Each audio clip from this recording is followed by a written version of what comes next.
वालेकुम। आज हमारा लेक्चर नंबर 6 है और आज हम काम करने वाले हैं शेप्स पर। आज हमारा शेप्स का टॉपिक है तो आज हम इसे क्लियर करते हैं।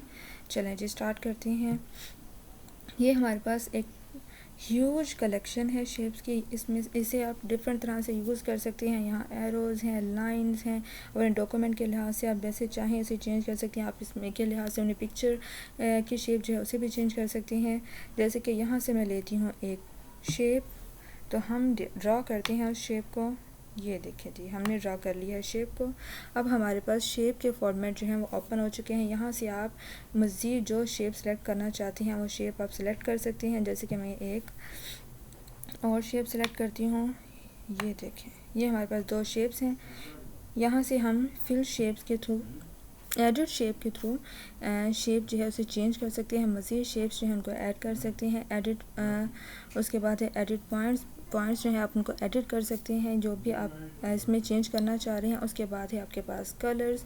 आप अपने शेप को जो कलर देना चाहें यहाँ से आप उस कलर को चूज़ करके अपने शेप को वो कलर दे सकते हैं। जैसे कि ये भी ऑप्शन है। यहाँ पे इस शेप के भी हम जो कलर है उसे चेंज करते हैं। जैसे कि ये मैंने कलर दे दिया। उसके बाद है शेप फिल। यहाँ से भी आप अपनी शेप को जो है डिफरेंट कलर्स जो आपको पसंद हो आप उसके लिहाज से अपने पिक्चर का जो कलर है उसे चेंज कर सकते हैं। उसके बाद है शेप आउटलाइन। आप अपने शेप को कोई आउटलाइन देना चाह रहे हैं। जैसे कि मैं ये कलर है, वाइट है, ब्लू है, इसे हम ब्लू आउटलाइन देते हैं। और इस शेप की आउटलाइन भी हम चेंज कर लेते हैं जी। यहाँ से हम इस शेप को दे देते हैं ग्रीन कलर। आप देख सकते हैं कि इस शेप की आउटलाइन भी चेंज हो चुकी है। इसके बाद है शेप इफ़ेक्ट्स। यहाँ से हम अपने शेप्स को डिफरेंट इफ़ेक्ट दे सकते हैं। सॉफ्ट एजेस हैं, आप उसके एजेस जो हैं उनको सॉफ्ट चाहते हैं, या ये देखें आप जिस तरह से चाहें अपने शेप को इफ़ेक्ट दे सकते हैं।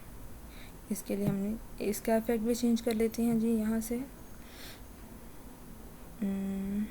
चलें जी, हमने इफ़ेक्ट भी चेंज कर लिया। उसके बाद है वर्ड स्टाइल।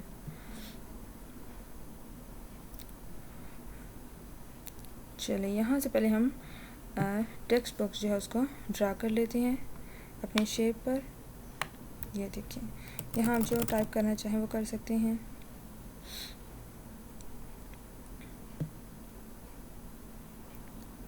अब हम अपने वर्ड स्टाइल जो है उनको भी चेंज करते हैं।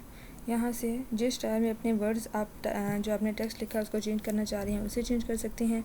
उसके बाद फिर ये भी टेक्स्ट फिल है। आप यहाँ से भी अपने टेक्स्ट में डिफरेंट कलर जो है उसको फिल कर सकते हैं। उसके बाद है अलाइनमेंट। अपने टेक्स्ट को अलाइन करना चाह रही हैं, टॉप पर, मिडल में, बॉटम में, जहाँ आप अलाइन करना चाह रहे हैं यहाँ से अलाइनमेंट कर सकते हैं। क्रिएट लिंक, अगर आप अपने जो टेक्स्ट है उसके साथ लिंक क्रिएट करना चाह रहे हैं, मैं आपको हाइपर लिंक का नेक्स्ट बताऊँगी, तो यहाँ पर आप इसके लिए लिंक भी क्रिएट कर सकते हैं। उसके बाद है पोजीशन। आप अपने डॉक्यूमेंट में अपने टेक्स्ट को क्या पोजीशन देना चाह रहे हैं, तो अपने डॉक्यूमेंट के लिहाज से यहाँ से आप अपने टेक्स्ट की पोजीशन जो है वो सेलेक्ट कर सकते हैं। उसके बाद टेक्स्ट रैपिंग है।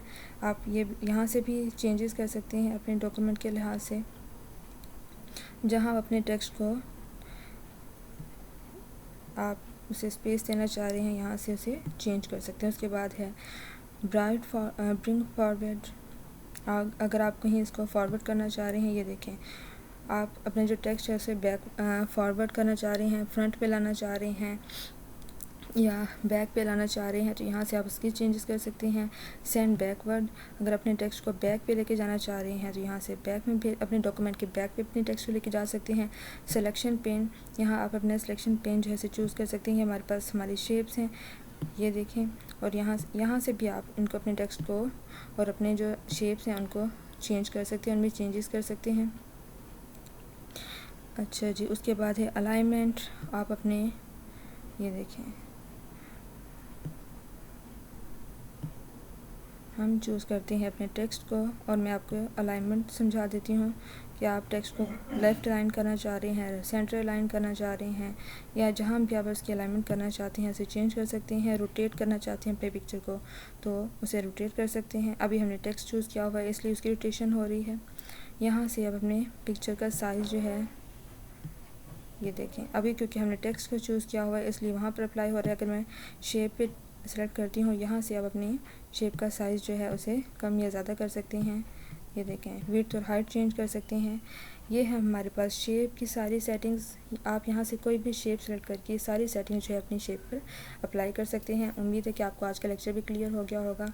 अगर कोई प्रॉब्लम हो तो आप मुझे कमेंट कर सकते हैं। तब तक के लिए नेक्स्ट लेक्चर के लिए अल्लाह हाफ़िज़।